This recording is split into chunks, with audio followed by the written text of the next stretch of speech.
Tu dois savoir qu'en créant l'homme, Dieu infusa en lui la vie, en le munissant d'une intelligence, d'une mémoire et d'une volonté pour le mettre en relation avec sa divine volonté.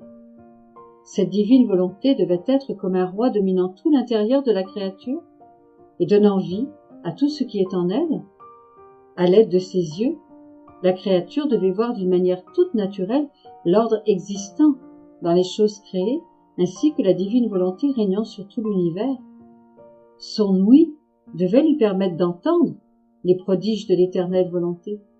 Sa bouche devait lui permettre de se sentir continuellement insufflé par le souffle du Créateur, lui communiquant la vie et les biens de sa volonté. Elle devait être comme l'écho de l'éternel fiat, lui racontant ce que signifie la volonté de Dieu. C'est la transformation de l'âme en son Créateur. C'est la possession de Dieu par l'âme et de l'âme par Dieu. C'est l'accroissement de la vie divine dans l'âme. C'est la conformité avec tout le ciel et le droit de suprématie sur toutes les choses créées. L'âme, purifiée par ma volonté, à travers le souffle omnipotent de Dieu, ne provoque plus chez Dieu la nausée de sa volonté humaine. Et, par conséquent, Dieu continue d'insuffler en elle son souffle omnipotent, de sorte qu'elle continue de croître en cette volonté par laquelle elle a été créée. Par contre, l'âme, qui n'a pas encore été purifiée, ressent l'attraction de sa propre volonté, et en conséquence, elle agit contre la divine volonté en faisant la sienne. Dieu ne peut l'approcher pour lui infuser de nouveau son souffle, jusqu'à ce qu'elle s'adonne complètement à la réalisation de la divine volonté, précisément ce que je veux de la créature. Qu'elle laisse ma volonté régner en elle, et que sa volonté serve de demeure pour la mienne, afin que la divine volonté puisse déposer en elle les biens célestes qu'elle contient.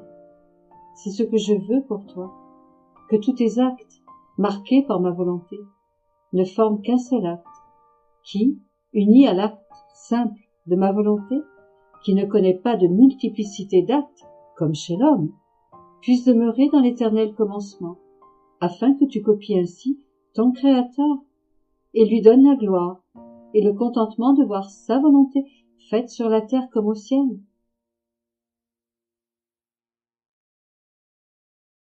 Approcher davantage des âmes qu'il aime, il leur permet parfois des fautes. Je me trouvais dans mon état habituel. Jésus béni vint brièvement et me dit « Ma fille, je permets parfois des fautes chez une âme qui m'aime, pour pouvoir la serrer plus fortement sur moi et la mener à faire de plus grandes choses pour ma gloire. Ces fautes m'amènent à une plus grande compassion pour ses misères, à l'aimer davantage et à augmenter ses charismes, ce qui amène cette âme à faire de plus grandes choses pour moi. Ce sont là des excès de mon amour. Ma fille, mon amour pour les créatures est grand. Vois la lumière du soleil. Si tu pouvais en extraire des atomes, de chacun tu entendrais ma voix mélodieuse te dire « Je t'aime, je t'aime, je t'aime ».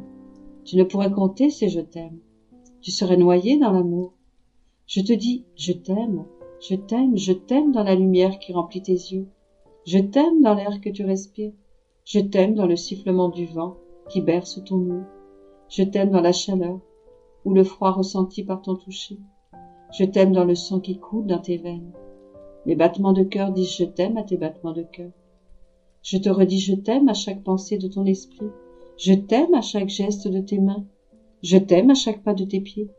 Je t'aime à chaque mot que tu prononces. Rien n'arrive à l'intérieur ou à l'extérieur de toi sans un acte de mon amour envers toi.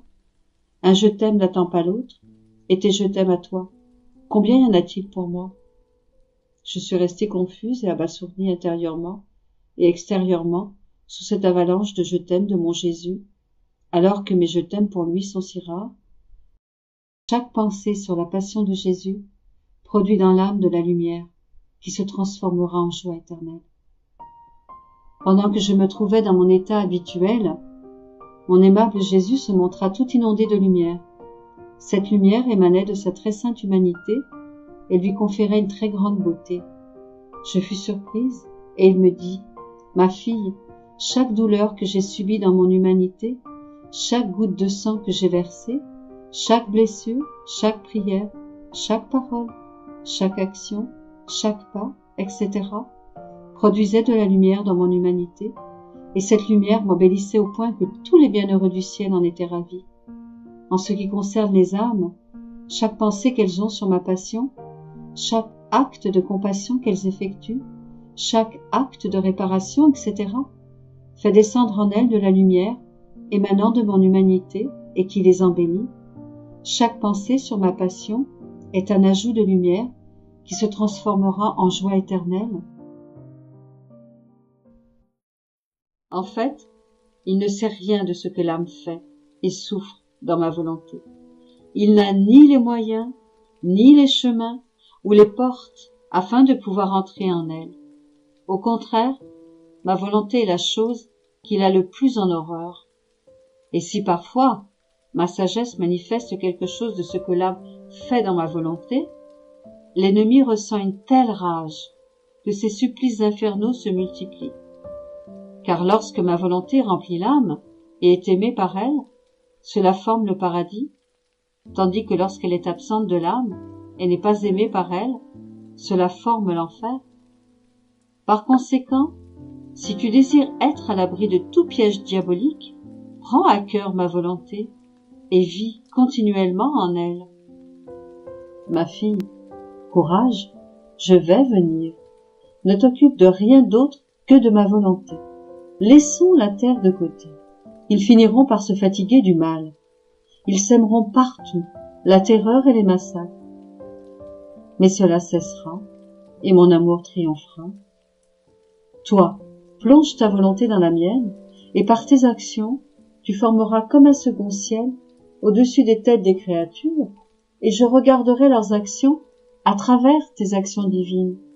Divines parce qu'elles proviennent de ma volonté. Tu forceras ainsi ma volonté éternelle à descendre sur la terre pour triompher des misères de la volonté humaine. Si tu veux que ma volonté descende sur la terre et que mon amour triomphe, tu dois t'élever au-dessus des contingences terrestres et agir toujours dans ma volonté. Alors, nous descendrons ensemble et nous assaillirons les créatures avec ma volonté et mon amour. Nous les confondrons de telle façon qu'elles seront incapables de résister. Pour le moment, laissez-les faire ce qu'elles veulent. Vis dans ma volonté et sois patiente.